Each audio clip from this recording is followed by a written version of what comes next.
Hello, it's Michael, and I would love to read you a book. Dad, when I was a younger boy, you used to read me books and send me the tapes, and I thought, why not return the favour? So I'm going to read you this book here. This is A Natural History of the Highland Parish by Thomson. This was my big Christmas present for the last Christmas, and it is a first edition of this book, and it talks of the Highland Parish of Ardclach, which is just here where I'm living. So this was published in 1906. This is a first edition, so very exciting. Anyway, without further ado, let us start with the introduction, or introductory, as it says here. During the last few years of my schoolboy life, I and a companion, David Moore, became deeply interested in the truths of astronomy as presented to us in our ordinary textbooks.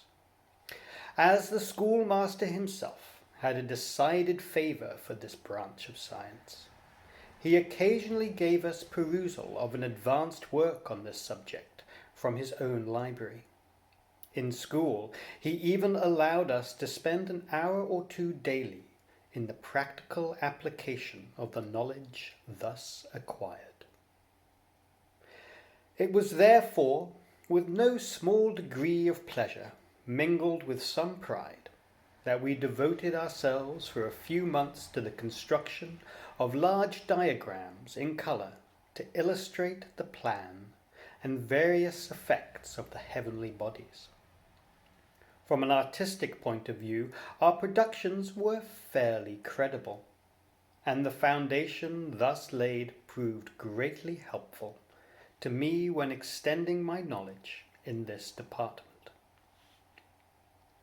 After completing about a dozen sheets, we longed for a telescopic view of the orbs themselves, and cherished the hope of being considered real astronomers by our schoolfellows. Owing to the cost, a suitable instrument was hopelessly beyond the reach of our united means, and our parents, though indulgent above many, were neither able nor willing to gratify such an ambitious desire.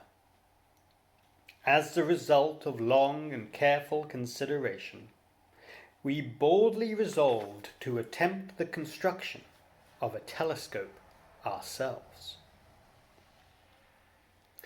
Having each a mechanical turn of mind, we managed, with great care and some little expense, to fit up a small turning lathe at our respective homes, and were soon busy grinding lenses for our grand project. These were, of course, rather imperfect, and showed the same defects with which the early makers had to contend when they combined their handiwork for similar purposes. The greater their magnifying power, the more they refracted the light of the celestial bodies and tinged the margins with all the colours of the rainbow. By and by we ascertained that second-hand glasses could be had very cheap from a professional instrument maker in Aberdeen, and accordingly we stopped grinding and replaced our own production with articles in every respect more satisfactory. With a 30-inch achromatic field glass, somewhat dimmed with mildew, and a half-inch eyepiece, I saw the rings of Saturn, Jupiter's moon, and the phases of Venus with some degree of complacency. The ordinary man in the moon, too, had given place to mountains, valleys, and plains all over the surface. On the 6th of December, 1882, I followed with great distinctness the transit of Venus across the sun's disk, and enjoyed a sight which no one now living will ever see again. Of the 65 British butterflies, from 17 to 20 might be expected to occur in any locality. With the exception of Pyrrhus brassica, they are all comparatively harmless. For this reason, the country people entertain no feelings of hostility towards them, and generally they are great favourites wherever they occur. Among our natives, none are gaudy, but everyone is chaste and pretty.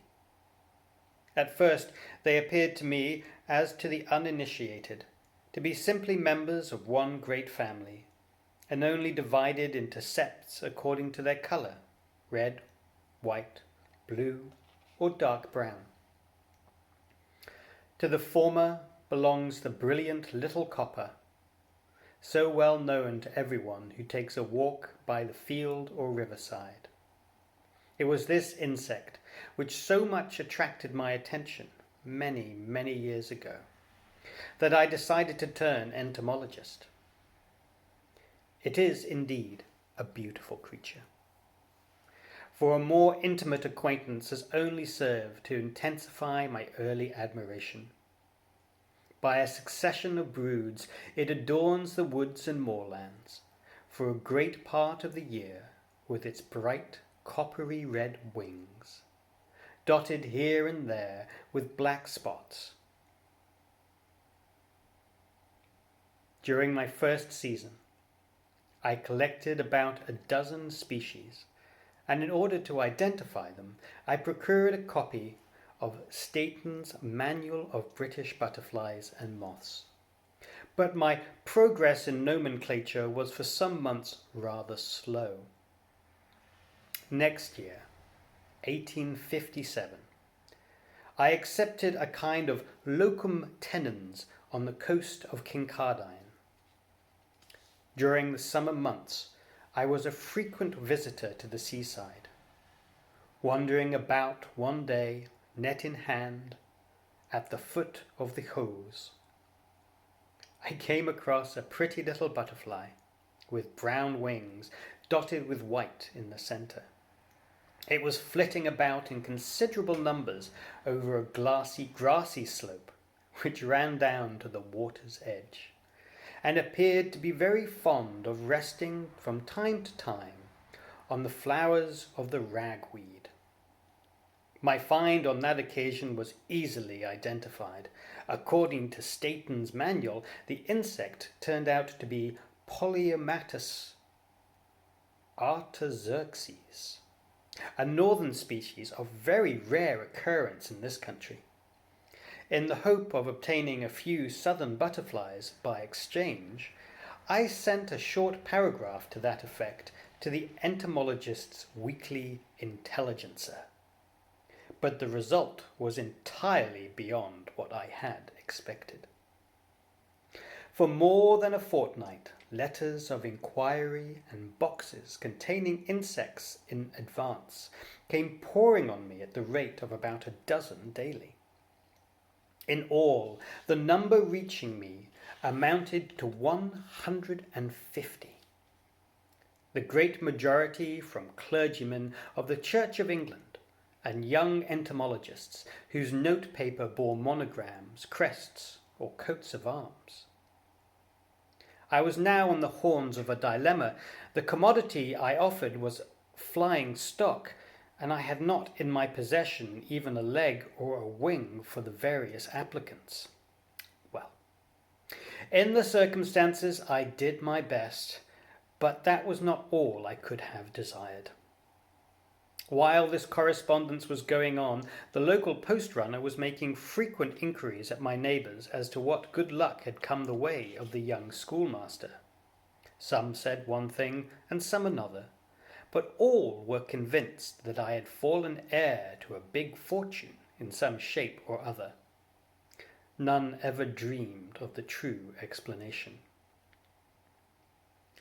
In 1858, I was appointed free church teacher in the parish of Cawdor.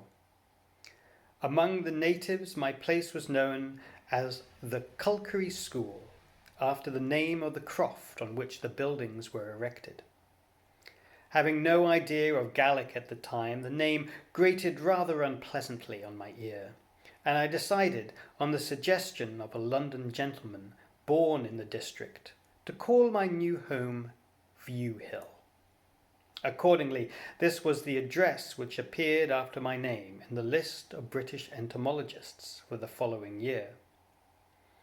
In the course of time, a letter came to me one day from Reverend Dr. Gordon of Burney, asking about some local insects.